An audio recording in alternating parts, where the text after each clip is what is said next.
Primera de Crónicas, capítulo 11. Hemos ido estudiando personajes.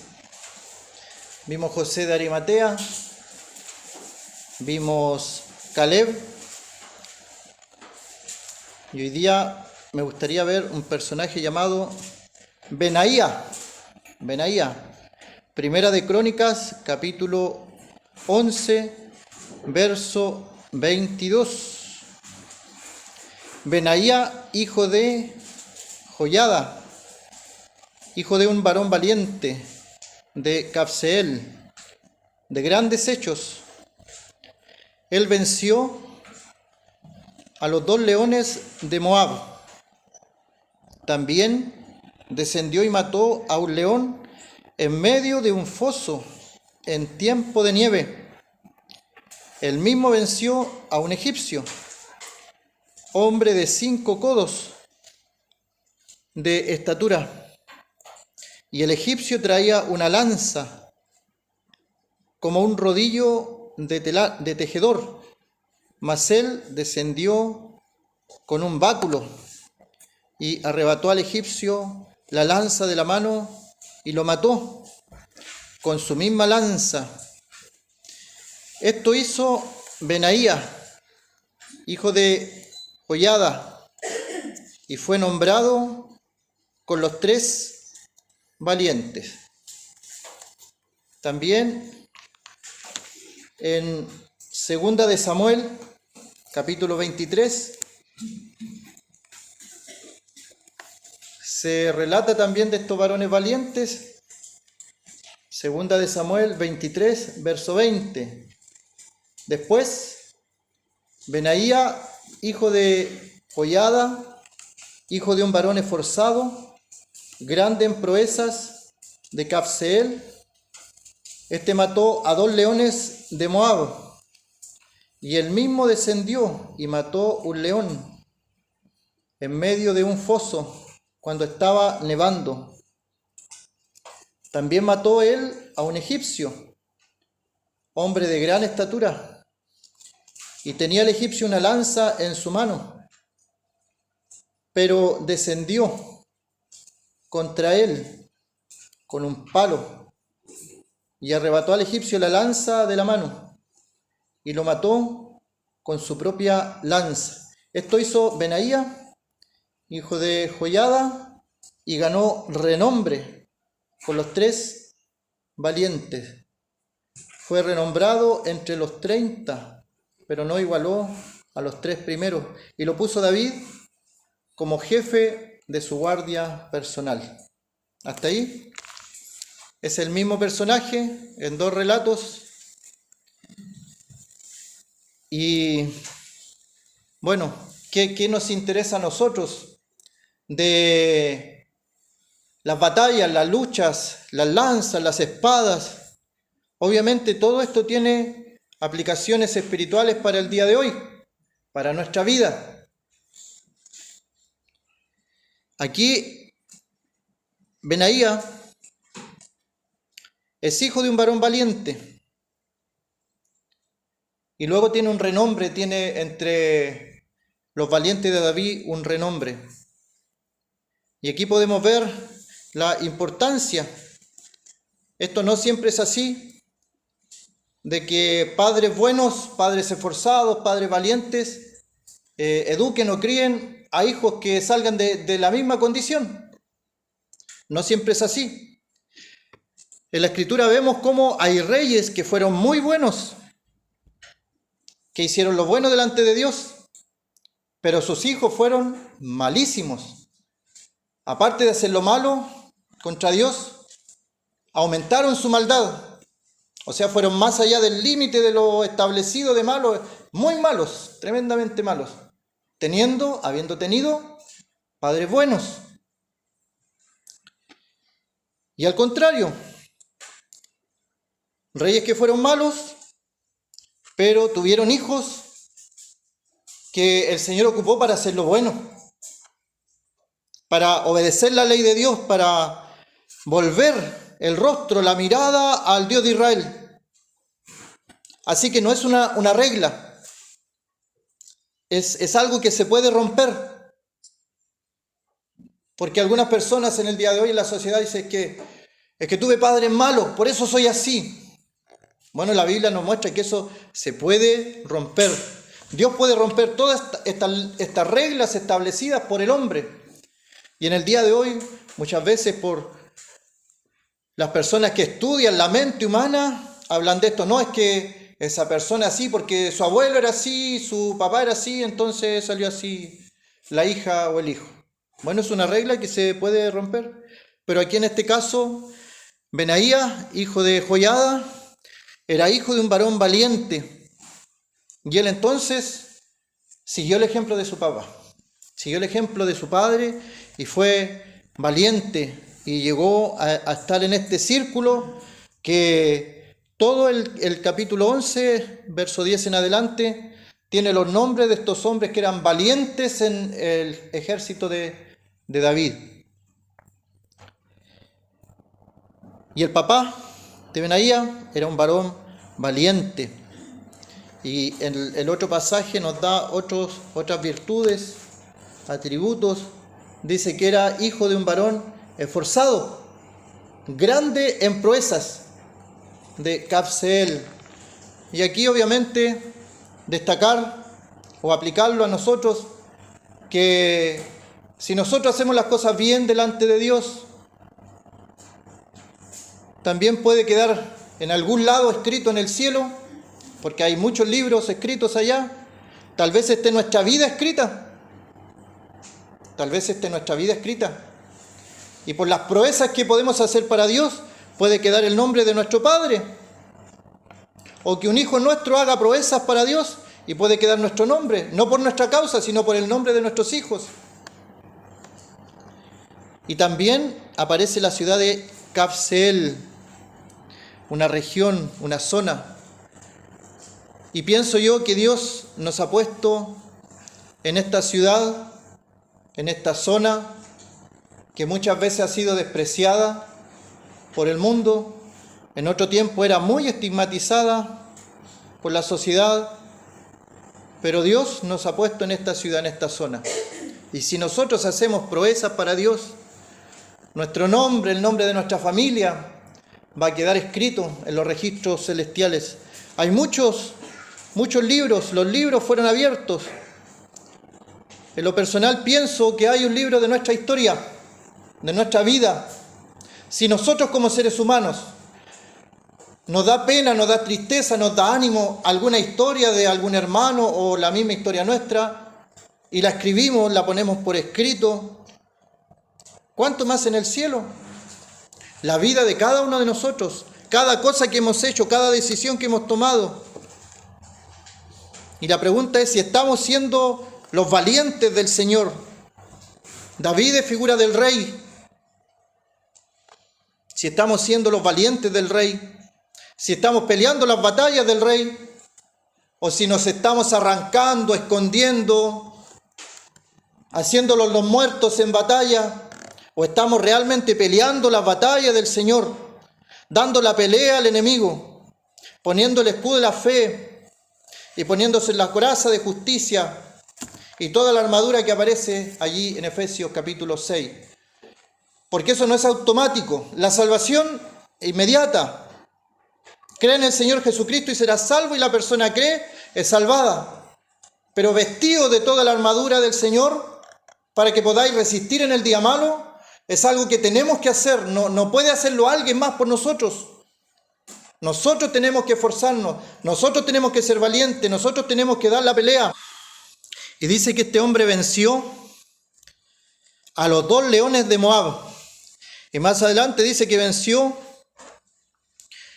y mató a un león en medio de un foso en tiempo de nieve. Y el otro pasaje que nos relata el mismo hecho, pero le agrega algunas palabras.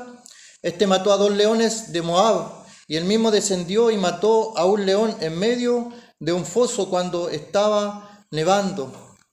Como decía, es una historia, ocurrió realmente, No es mito, no es leyenda, es algo que ocurrió, le ocurrió a una persona, peleó con un león, peleó con 2 leones, con 3 leones y los venció.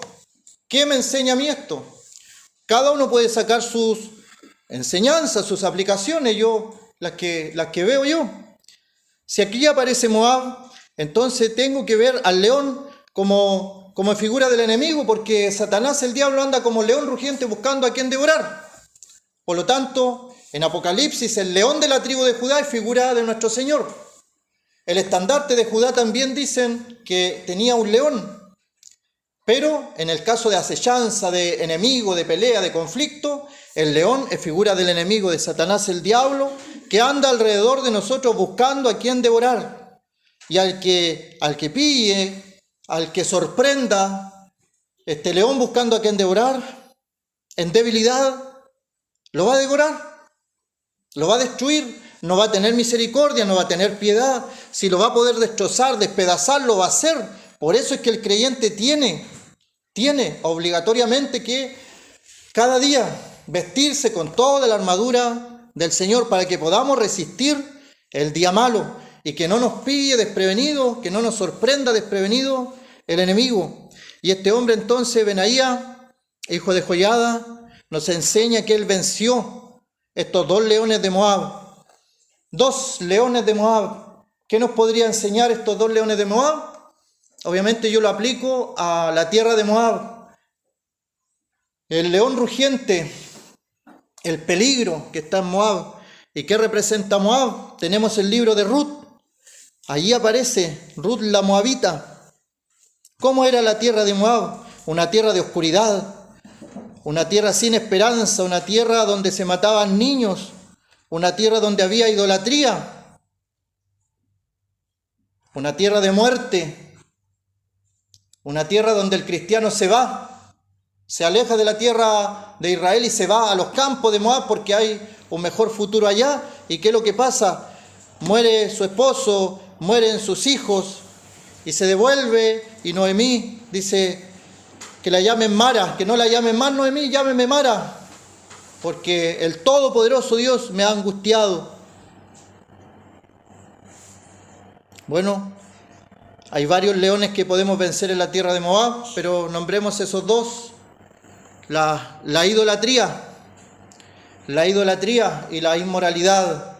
También está el orgullo, la arrogancia de Moab. Se burlaba de Israel, se burlaba del Dios de Israel. Y por lo tanto era un pueblo rebelde a Dios. El origen de Moab estaba en la inmoralidad. Un padre con sus hijas en una oscura cueva, en los cerros, en las montañas, habían dado origen a este pueblo. Habían aprendido las costumbres de Sodoma y de Gomorra, los moabitas. Y fue un estorbo para el pueblo de Israel, fue un estorbo para la moral del pueblo de Israel. Así que ahí podemos, cada uno de nosotros tiene leones que vencer, tiene leones que combatir, que le demos la pelea al enemigo, que le demos la pelea a Satanás. Que no sea que Satanás viene y nos derriba y nos destruye inmediatamente sin nosotros dar ninguna pelea, sin poner ningún conflicto, sin siquiera levantar la espada del Espíritu, que es la palabra de Dios. Porque pareciera que a veces estamos felices de la vida, pero estamos en una guerra espiritual. Y por todos lados hay pasajes que estamos en una guerra espiritual, que tenemos que luchar contra el enemigo, pero nosotros como si no hubiera pasado nada. Si lo lleváramos a la práctica, a lo terrenal, sería ridículo ver soldados caminando con sus metralletas y caminando libre de la vida, como si nada pasara, estando en medio de la guerra. Pero ¿por qué en lo espiritual no tenemos el mismo concepto? Que los hermanos andamos muy tranquilos, desconociendo que hay luchas espirituales, hay batallas espirituales, que el enemigo está buscando cualquier pretexto para hacernos pedazos nuestra vida espiritual. No podemos estar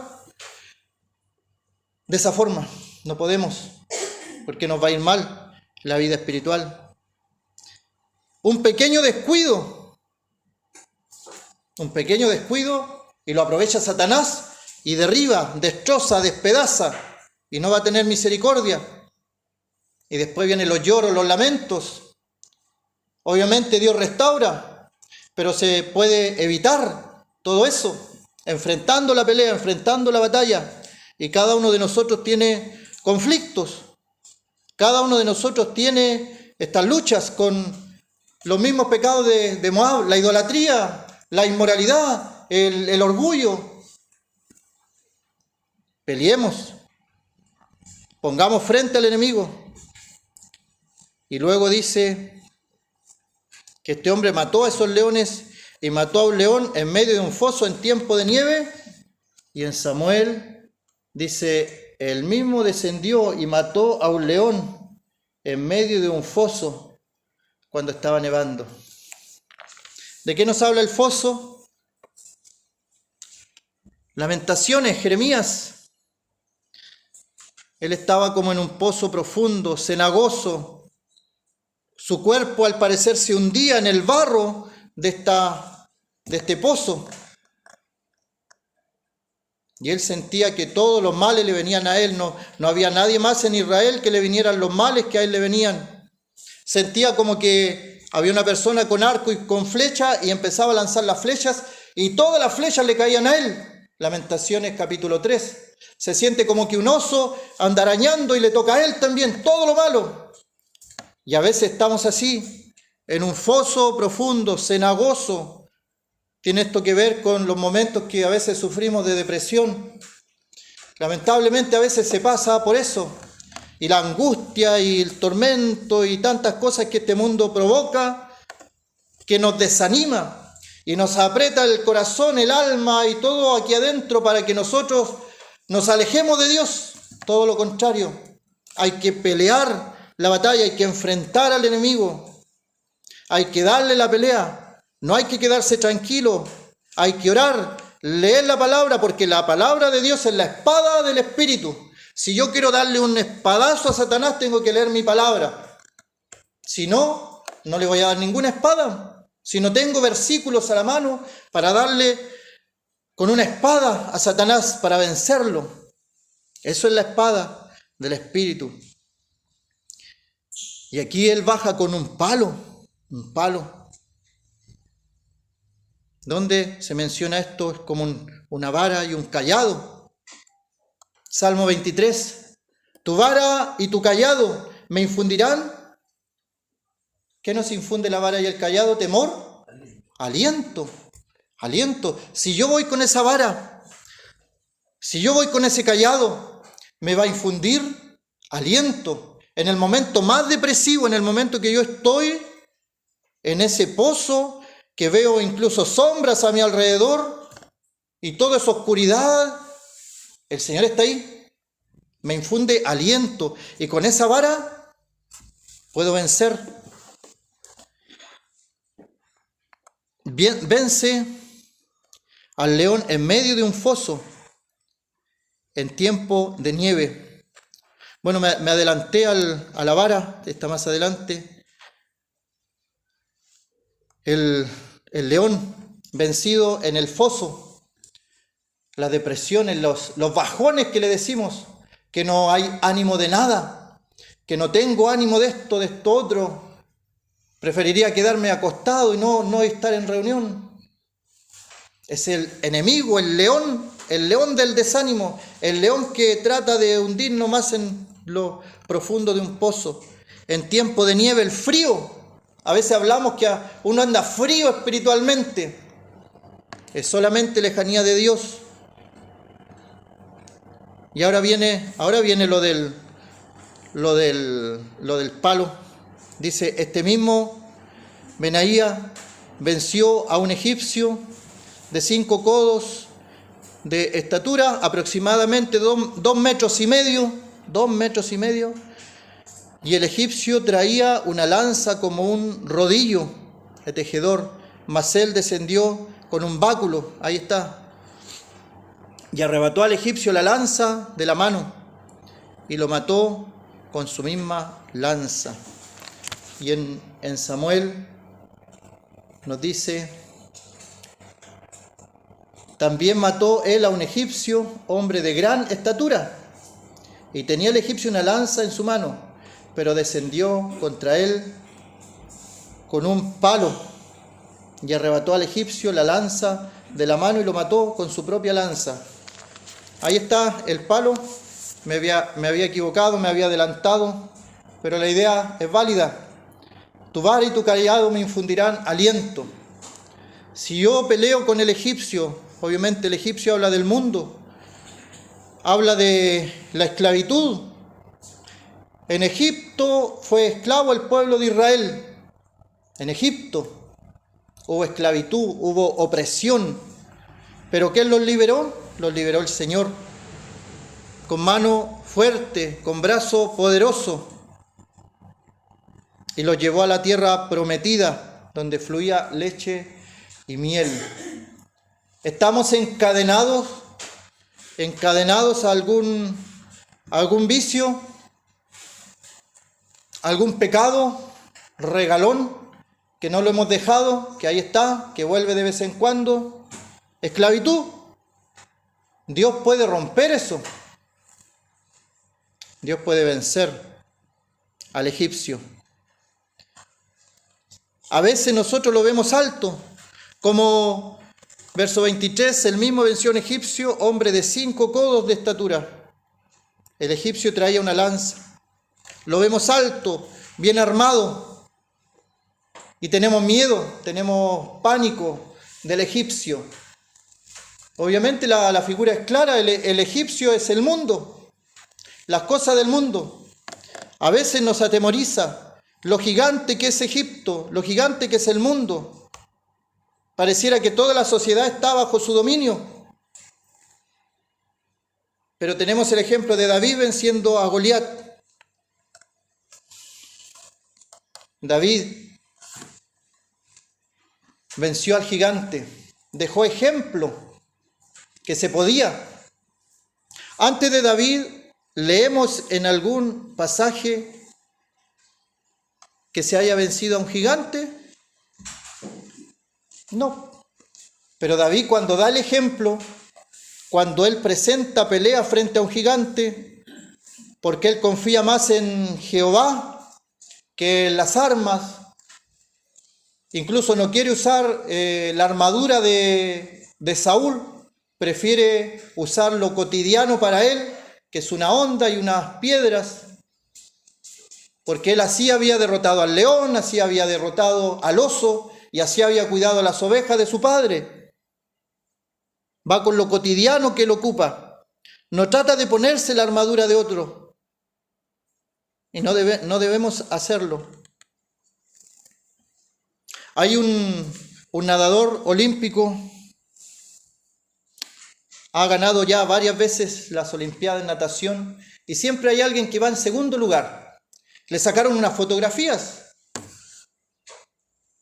segundos o milésimas de segundo, y estaba el que llega en segundo lugar, no estaba mirando a la meta, estaba mirando al que siempre gana. Nosotros no tenemos que compararnos con ningún hermano, con ninguna hermana. Cada uno va corriendo su carrera propia, cada uno tiene sus propias dificultades. Por lo mismo, tampoco tenemos que criticar a otro hermano, porque él tiene sus batallas, él tiene sus luchas. A veces le cuesta un montón llegar a reunión y se desanima por algún comentario de mal gusto de algún hermano o alguna hermana. Cada uno de nosotros, sus propias batallas, sus propias luchas, y tenemos que vencer a estos leones. El león de Egipto, la esclavitud, también la idolatría. Cada uno de los ídolos del pueblo de Egipto fue vencido en aquellas plagas. Cada plaga, las 10 plagas, atacaron a uno de los ídolos de Egipto. Por ejemplo, el río para ellos era un dios, el Nilo. Y Dios envió aquella plaga del agua convertida en sangre. El sol, Ra, el Dios encarnado, tuvieron días de oscuridad. Y así, cada una de las 10 plagas. Venció al Egipto y lo venció con un palo. Tu vara y tu cayado me infundirán aliento. Desciendo y venzo al egipcio y le quito su lanza. Su lanza. ¿De qué habla la lanza? Al igual que las flechas, la lanza es un arma no como los cuchillos o las espadas romanas que eran de cerca. La lanza era un arma para pelea un poco más lejos, un poco más lejanas. Y el mundo en la actualidad, en este tiempo, ha utilizado armas de largo alcance, como la lanza o la flecha, que tienen muy largo alcance. Y uno de los gigantes podemos ver las telecomunicaciones. Son gigantes. La sociedad tiene el control de todos los noticiarios. Tiene el control de toda la televisión, las radios. ¿Qué es lo que nos invita este personaje? A quitarle esas lanzas al egipcio. Por lo tanto, se cumple que en la época de los 40, al radio, algunos cristianos le llamaron la caja del diablo.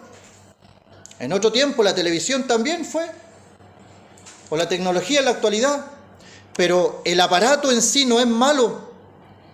Es la lanza del egipcio, la lanza con que él enfrenta sus batallas. Y Benaía se la quitó y lo mató con su propia lanza. Y en el día de hoy podemos ver programas de televisión cristianos que hablan del Señor. Todo el mundo de las filmaciones, de las productoras de grandes películas. En el día de hoy hay hermanos que han juntado recursos y han hecho películas con un trasfondo cristiano. Y a través de eso también se evangeliza. Están con las mismas armas, quitándole las armas al mundo, porque en sí el arma no es mala. Con esa misma arma se venció al egipcio. Programas radiales cristianos que llegan donde otros no llegan. Televisión, internet, todo lo que se pueda ocupar, que el mundo lo está ocupando, pero a sus anchas, también se puede utilizar para vencer al mismo enemigo. ¿Y por qué se va a vencer? Porque uno va con el báculo, va con la vara, va con el cayado del Señor y arrebata al egipcio esta lanza y lo mata con su misma lanza. Esto hizo Benaía, hijo de Joiada. Estamos peleando nuestras batallas. ¿Cada uno de nosotros está peleando sus batallas o nos estamos dejando vencer fácilmente? Que el Señor nos ayude a pelear cada una de las batallas del Señor.